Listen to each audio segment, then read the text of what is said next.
est avec nous pour, bien sûr, la revue de presse. Vous connaissez le visage, vous connaissez le nom. Renaud, bonjour. Bonjour, Joël. Comment ça va ce matin? Ah, super heureux de te retrouver. Ben oui, physiquement, joyeux Noël. Joyeux Noël, à vous aussi. Le cadeau est dans la voiture. Ok, je l'attends avec impatience. Je n'allais pas y échapper. Ah, je vais avoir des problèmes après cette émission-là. Alors, on part avec la revue de presse. Première information, sécurisation des fêtes de fin d'année. Comment les forces de sécurité et de défense verrouillent le territoire national. Oui, bonjour à tous. C'est bien Fraternité Matin qui a suivi le général de corps d'armée Lassina Doumbia lors de la visite qu'il a rendue aux troupes déployées dans le district d'Abidjan pendant le réveillon de Noël. Répond à cette question. Après le succès de l'opération pour la Noël, le chef d'état-major général des armées de Côte d'Ivoire, à qui le confrère a ouvert ses colonnes, présente les différentes articulations de l'opération baptisée Mirador 2021, qui va mobiliser environ 17 000 militaires, gendarmes et policiers qui seront déployés pendant 23 jours dans toute la Côte d'Ivoire.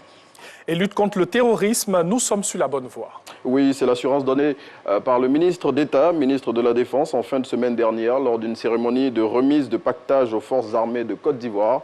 Selon le ministre Téné Birahima Ouattara, qui est cité par le Patriote, la posture actuelle occupée par les forces, par les troupes nationales dans la zone nord de la Côte d'Ivoire contre les bandes criminelles et les excellents résultats obtenus dans la lutte contre l'orpaillage clandestin laisse croire que notre pays est sur une pente ascendante dans la lutte contre ces deux fléaux.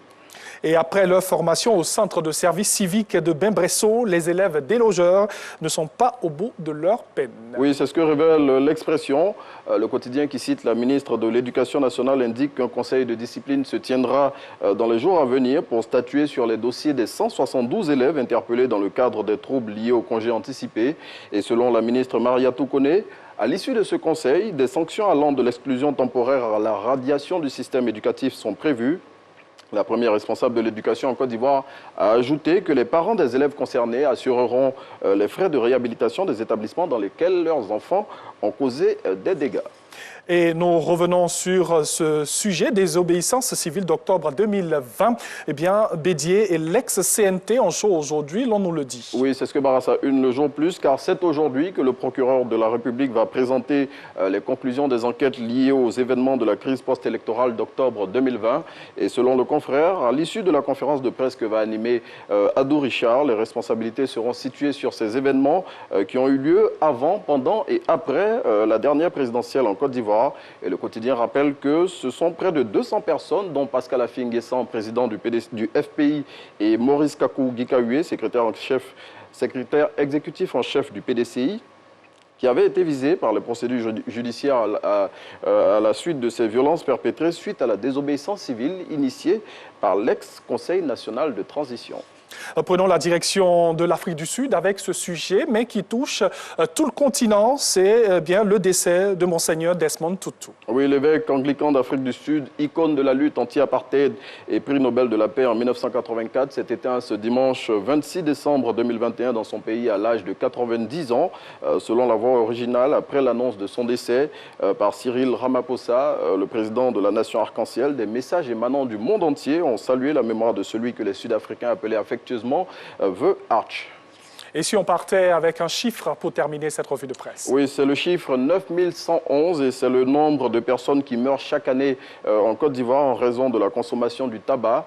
Qualifié d'épidémie mondiale par l'Organisation mondiale de la santé, le tabagisme est la source de plusieurs maladies et aussi un facteur aggravant de certaines autres.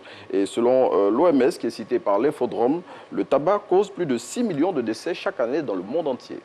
Et oui, il faut le dire, et à travers surtout cette information, on aimerait saluer les efforts du ministère de la Santé, à travers le PNLTA.